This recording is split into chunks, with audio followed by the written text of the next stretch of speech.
Hi, my name is Blair Glenn. I'd like to take a few minutes and show you how to sketch. I've always been fascinated with M.C. Escher.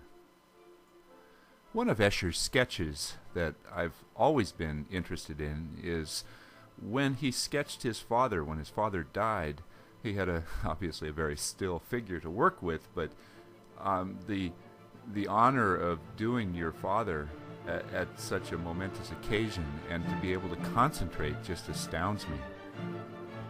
So I'm using this sketch as an example to recreate. Always start off very, very light. Try to see the shapes. Try to see the outline of what you're working with, but don't put it in real harsh because you want to be able to erase. Just make lots of little tiny sketches, light sketches, and see the shape. Once you get the shape closer, then you can start darkening it in just a little bit.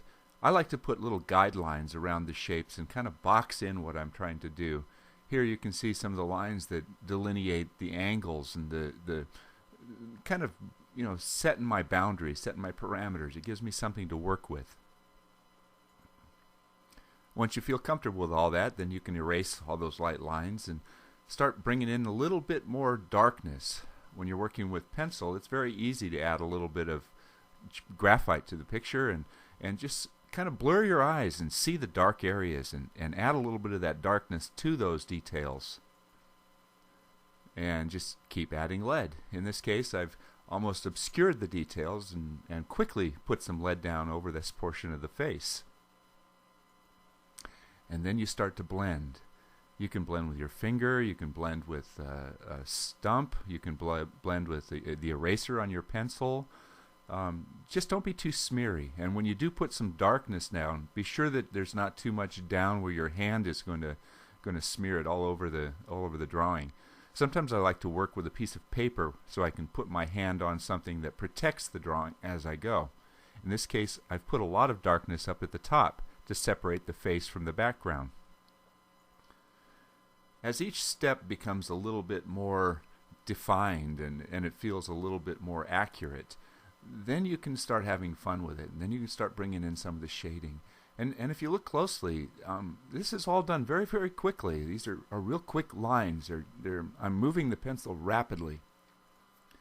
Sketching should never be tense. It should be very fluid. Flow, just let your hand move. Move quickly. Don't be afraid to make mistakes. And here's back to the original. I looked at this closely. Very, very impressed with this drawing. This sketch this man can almost, be a photograph. But if you look at it closely, it's just lots and lots of little line drawings, little sketches. Quick movements. And this is back to what I presented. My picture isn't anywhere near as good as Escher's. But it's my style. It's a little bit different. And this honestly didn't take very long at all. The key is to see the shapes first and then define it and work within the parameters of what you set down. You keep refining, you add, you subtract, you add, you subtract, and it finally works itself into being something closer.